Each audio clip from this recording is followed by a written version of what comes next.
We are Marlene and Jeff, and our daughter Andrea was an organ and tissue donor, and we are very proud of her. She's not only our hero, she's an angel. Andrea was a very fun-loving, spirited girl. Everyone in the community loved her. She had lots of friends.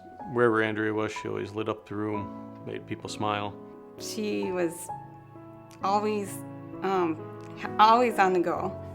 There's always somebody at our house, 4 or 5 girls, or she would be with them all the time. When she had friends over, she'd be upstairs in her room. It'd be a Saturday morning and the phone would ring and we'd look and say, "Why is Andrea calling us?" Well, she'd call downstairs and tell us, "Well, you should make us some waffles or you should make us some pancakes," and bring it up to us. She'd give us that smile and usually got her way. Andrea was working at the church benefit that night, and we were eating at it. Well, Andrea got done working, and she came up to me and asked me for gas money. And I debated for a little bit. Of course, that smile and "Please, Mom," Well, I gave in and gave her gas money, which I dread and probably will dread the rest of my life.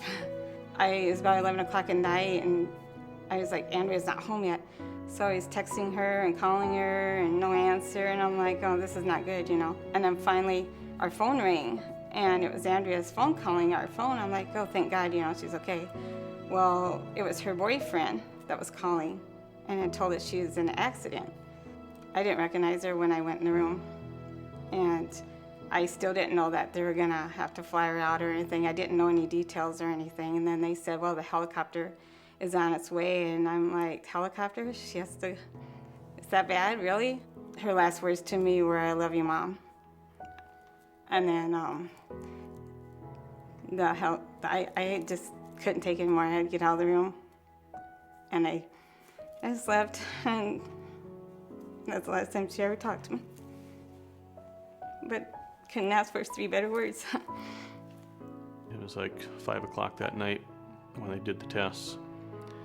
And after they're done doing the tests, that's when the hospital personnel and Life Source came up to us and asked us if we'd considered organ donation, and that Andrea had on her driver's license marked that she'd be a donor.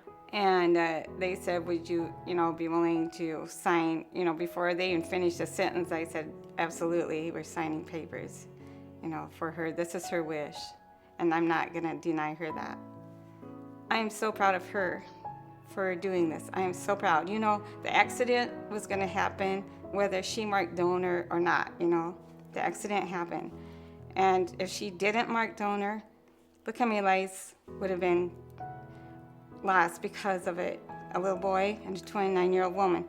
She wasn't gonna make her 30th birthday, and this little boy wasn't gonna make it either. And because of Andrea, they made it, and so did some other recipients. And I just figure, look how many lives she saved. And those people would have been going through the same thing we went through had she not signed that. When we met Keegan and his family and Malia and her family, we felt like we knew him already. It was just an awesome feeling, and to see Keegan running around the room full of life like any other 2.5-year-old boy, and knowing what he'd went through, we knew Andrea was with him, and that our daughter being part of his life and saving his life, and knowing Malia couldn't walk 20 steps without having to stop to take a breath. She's in a wheelchair because she couldn't walk 20 steps without having to rest, and seeing her excellent shape, feeling excellent, it just meant a lot to us. Our daughter is Andrea, and Andrea is hope.